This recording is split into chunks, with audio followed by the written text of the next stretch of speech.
Le site où vous êtes à Domanier, donc, qui est un site historique, qui a été fondé en 1923 par Monsieur Raison. C'est la plus grosse hydrorerie de France. On est une assez grosse entreprise, mais ça reste familial. Oui, oui, on fait carrière dans l'entreprise.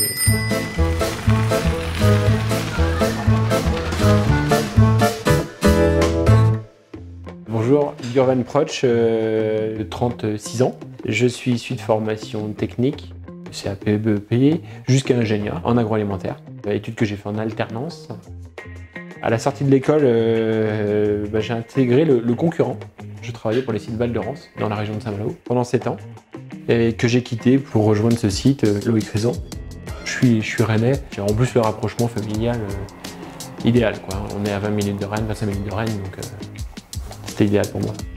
Je suis dans ma 4e année ici en tant que directeur ici. Ouais. J'ai vraiment toute fait ma carrière dans cette profession. Vous êtes ici au sein de la coopérative Agrial, qui est une coopérative qui a 5 branches. Certaines très grosses branches comme les branches légumes, les branches lait, et puis des plus petites branches comme la branche boisson. Donc c'est avant tout une dizaine d'usines en France, mais c'est aussi depuis plus récemment des usines en Angleterre et aux États-Unis. Notre métier premier, c'est la transformation de pommes à cidre. On a également des produits frais comme Danao, Sunny Delight. Plus récemment, on a finalisé le rachat de la brasserie Lancelot. Et donc le site où vous êtes à Domanier, donc, qui est un site historique, qui a été fondé en 1923 par Monsieur Raison, qui a vraiment, lui, lancé l'industrialisation du cidre. Monsieur Raison a même été maire de Domanier à l'époque.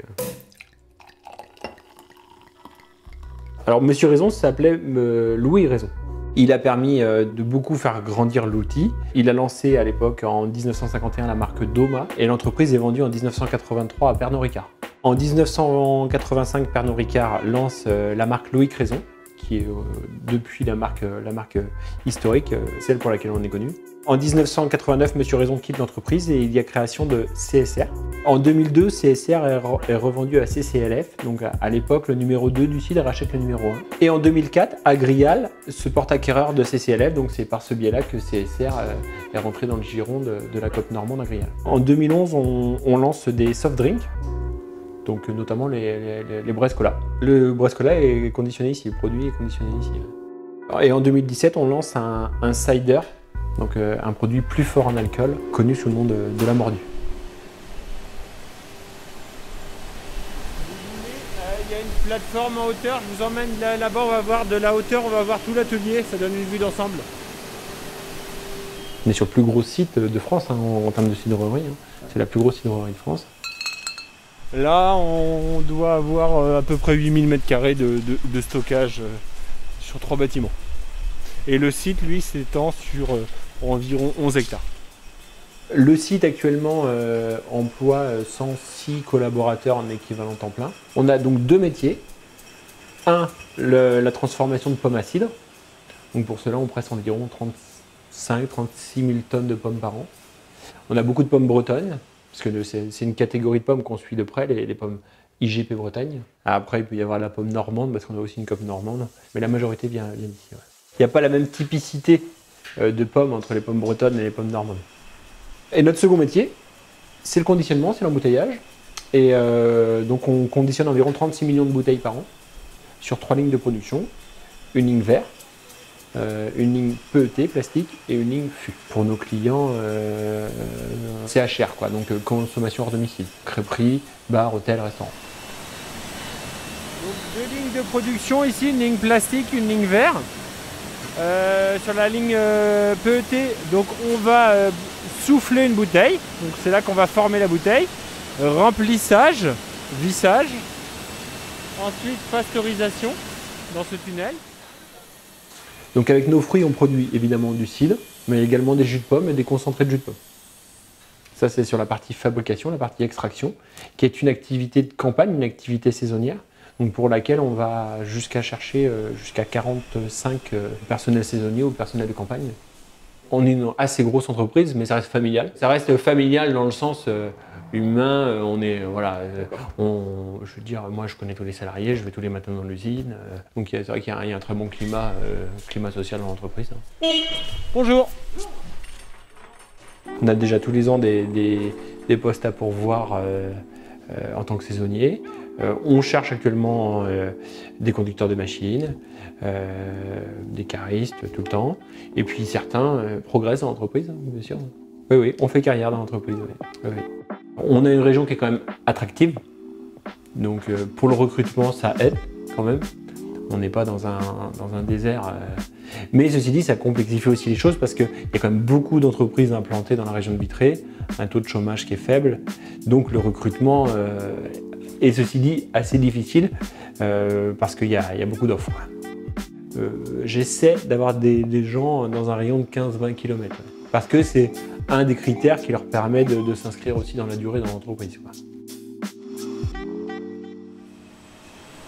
Il y a plus de 300 cuves sur le site. On a une des plus grosses capacités de France.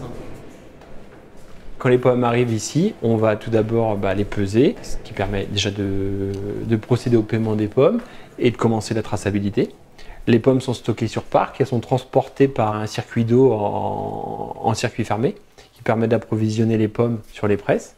La pomme va être tout d'abord râpée.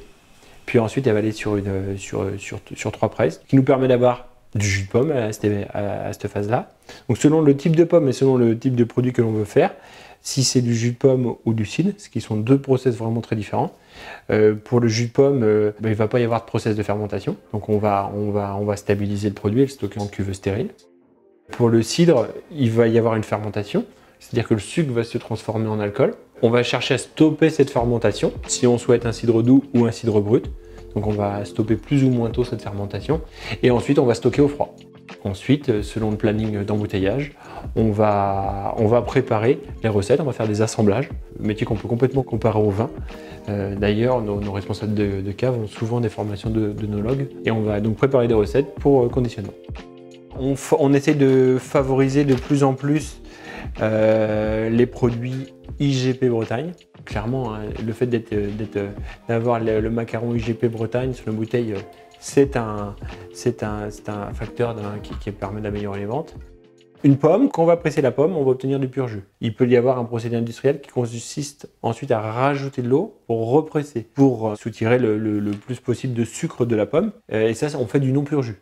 Nous, désormais, on essaie de favoriser un maximum le pur jus pour valoriser le produit, parce qu'il y a un vrai savoir-faire derrière notre métier. Hein. Les grosses régions de consommation de cidre, c'est avant tout la Bretagne et la Normandie, un peu l'Île-de-France quand même.